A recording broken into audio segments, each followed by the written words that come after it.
welcome to The Debrief. I'm Seth Ressler. And I'm Becky Scarcello. And this is the show where we meet the creatives who are shaping Detroit. Did you get that out? I'm getting it better. I'm practicing. I sit in front of the mirror at home. And yeah, it's a lot. It's a new tagline. Look, here's what we're talking about on the show today. I'm really excited. Two of my favorite topics. We're talking about beer and podcasting. This is like your dream show. This really is. Oh, so exciting.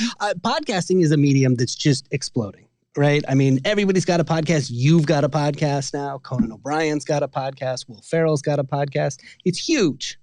And yet we have some amazing cultural institutions here in the city of Detroit. And very few of them are podcasting. Not podcasting. Yeah, museums have not been podcasting until now. Right? We have the Detroit Historical Society, which runs the Dawson Great Lakes Museum as well as the Detroit Historical Museum, and they now have their very first podcast. Great. It's a great milestone. It really is. And what is it about? It's about beer, brewing history. It's the history of beer in Detroit. The podcast is called Untold Detroit Beer. Right? And we're going to meet the host of the first season who helped put this all together. We're going to find out how this came together, how he did it. His name is Billy Wall-Winkel. He's an assistant curator over at the Detroit Historical Society. Billy, thank you so much for joining us. Welcome. Thank you for having me. I'm happy to be here. Look, we should note that we actually helped you out with this podcast. This is one of the things that we did through Michigan Podcast Productions. And so we were fortunate enough to have the opportunity to put this together with you. And it was a lot of fun to do. It was so much fun. Like, it was so much work, but it was also super fun, which made us survive the process. Exactly. So let's kind of start from the beginning. Why did Detroit Historical Society want to even get into podcasting?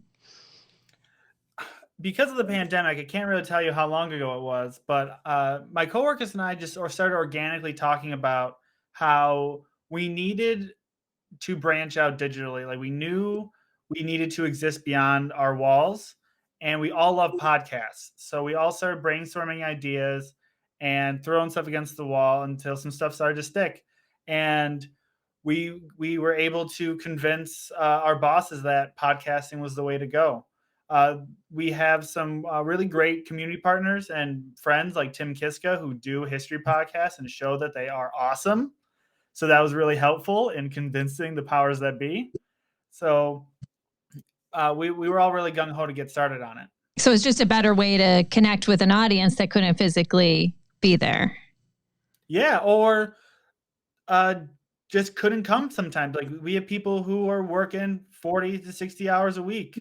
They can't come to the museum, and we want them to have history. We want them to have our programming, and we want to meet them where they are. Right. And what signifies a win for you? How do you know if a podcast is successful for what you're trying to do? I've been asking myself that for a while, actually. I knew I couldn't rely on just my parents liking it because they were automatically going to do that anyways. Right. So when my bosses couldn't stop gushing about it. Because truth be told, we spent a lot of time working on this podcast, and we may have set some other things off to the side for a few minutes there. But when they were pleased with it, and I knew we had done a good job. That sounds like that was part of the hard part is getting buy-in from within the organization, even just getting everybody on board. Right, when you work for an institution with a lot of voices to be heard and considered. So sure. So why beer? What's important about beer to Detroit? Well, it was important to say that beer wasn't our first topic. Actually, we were going to do techno for our first season, and there was a few major hurdles that stopped us from doing it right off the bat. It was buy-in from these very busy, very important artists who didn't know if they wanted to sit down with us for a podcast that had no track record, didn't exist yet. That kind of stuff. And then getting in touch with them during the pandemic was really hard. But while we were having those problems, my coworkers were busy working on this beer exhibit that I knew nothing about. Like, I didn't know the history of brewing too much. I knew 1985 was a really bad day in Detroit's history. That's when the Stroh's Brewery closed. I knew about that. Mm-hmm. But when I got to look at what my boss, Joel Stone, the senior creator, was putting together for this exhibit, it was awesome. And it was so rich and vibrant. And we knew that we could go full on with the brewing history of the podcast, and it would be amazing. So there were some efficiencies there too, in terms of content and whatnot. Oh yeah, organizations love synergy. So we can use one thing to promote something else. They are all for it. Wow. I didn't know you didn't know anything. I mean, having worked with you on this, that you didn't know very much about brewing history is actually blows my mind a little bit. I am a 20th century historian who focuses primarily on race relations and like urban politics. So I don't do like commercial history like that very often. I had a copy of Brewed in Detroit that I bought and told myself to read. But I was sitting at home. But between the time we did our first interviews and we made the decision to do this podcast, I had 2-3 months of sitting in my 1,200 square foot apartment that I couldn't leave. So I was able to get all of my hands on everything I needed through Hoopla or the Detroit Public Library. And so I quickly became an armchair expert, and the newspapers.com helped me bridge the rest of the gap. Wow. Yeah. So seems like you embraced that challenge. Okay, I'm talking about something I know nothing about. That's how you tackled that. What were some other challenges that came up and hurdles that you needed to work through with this kind of podcast? So everyone on the team was really excited to get going. They were really excited to do this. We all listened to podcasts. We knew how they sounded. I wrote the draft script of the first episode. It was like the first half, it was like 10 pages long, and everyone really liked it. And then we took it to Seth, and Seth's like, "This absolutely doesn't work at all." And we were all kind of like paused a little bit, going, "What do you mean it doesn't work? It sounds great." He's like, "If you read this, it's fine. If you say this out loud, it doesn't work in the least bit." And he was right. So myself and my coworkers, we're all in the mode of writing. We write copy, we write papers, we write presentations. So we didn't have the ear for radio that we all imagined we did just by listening to the radio and podcasts and stuff. And so that was probably changing the way we write was probably the hardest challenge in doing this podcast. Sure. Okay. And you had a glitch in the name as well. Yes. We almost called this podcast Murphy's Law, because every time we picked a name, something went wrong. So we originally called the podcast the Detroit Historical Society Podcast, but that didn't work very well because there's the Detroit History Podcast, and they're really similar.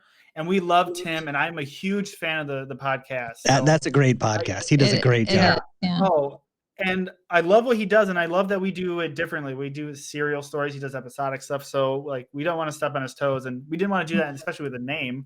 So then we changed it to Detroit Stories, because our mission is to tell Detroit stories and why they matter. And then a Catholic group, literally a month or so before our podcast was supposed to launch, put out a podcast called Detroit Stories. And then Alice Cooper came out of nowhere and named his album that. Right. So we couldn't win. You were afraid you were going to get confused with Alice Cooper? Like, if we knew in any battle he was going to take over the name. So right. Like we had gone through like all this work to come up with this name, and then we had to find a name within 24 hours that we all agreed would work. And luckily enough, we did. I'm really happy with the name. Me too. Yeah. There's a lot of brainstorming back and forth, but that's why you have a good, lots of voices, a lot of team members weighing in. It worked out great. So speaking and a deadline really helps. That is very true. Yeah. So speaking of lots of voices, your podcast was a sense of, bringing in all these stories from people like John Stroh, heading up Stroh's Brewery, through to the head museum curator, Joel, who you mentioned. Like, what kind of challenges did that produce, kind of get all these little bits of voices within each episode? Audio quality, probably. People were more than happy to chat with us. I think we got very, very few rejections, if any. And the problem was people would be gung-ho to talk to us, and then we could barely understand them sometimes. I had to do one interview with a guy who we were trying to figure out why his audio quality was bad, and it's because he was in the woods in a cabin in Idaho. Yeah. Right. You could have warned us about this. Like his interview, I don't know, we probably only used a little bit of it because I had to ask him every question like 3 times. And just re-record and hope he stayed solid for the line we needed. Right. So there's so much more that goes into it than just getting the story. Yeah. I don't want to speak ill of people who do what you do for a living, but historians not always the most tech savvy group. Nah. But if you tell us that, then they get all mad. Right. It's sensitive. I've been yelled at by historians for saying that we're not the most tech savvy group in the world, especially the older generations, and then they take great offense to that. We all have our things, right? Well, so if you knew then what you know now, what would you tell other people, especially organizations that want to jump into podcasting? If you want to do the same style that we did, which is narrative nonfiction, is where you have a narrator and then you splice in a lot of different voices, that script better be airtight, and you better only ask questions related to that script. So we had looser scripts because we kind of wanted our stories to inform the script a little bit, which was the wrong decision entirely, because we would have all this stuff. We would have A, B, D, and F, and we would be missing C, and C would be the most crucial thing.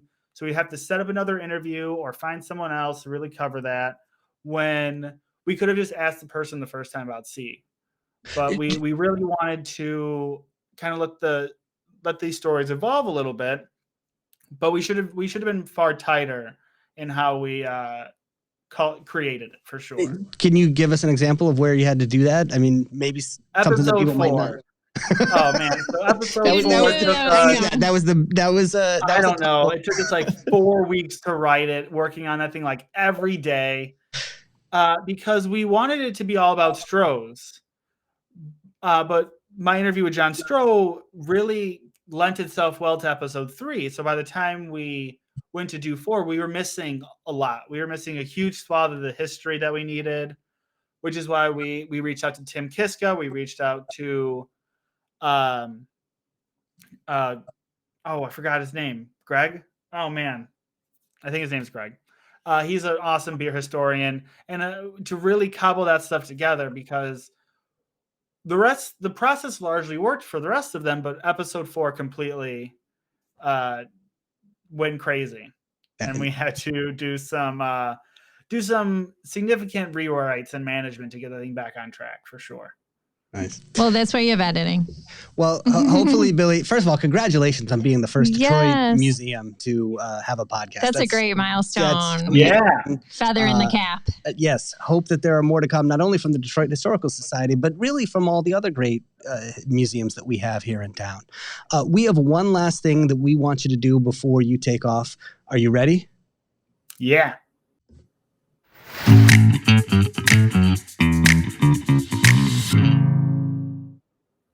Okay, Billy Wall-Winkel, Assistant Curator and Oral Historian for the Detroit Historical Society.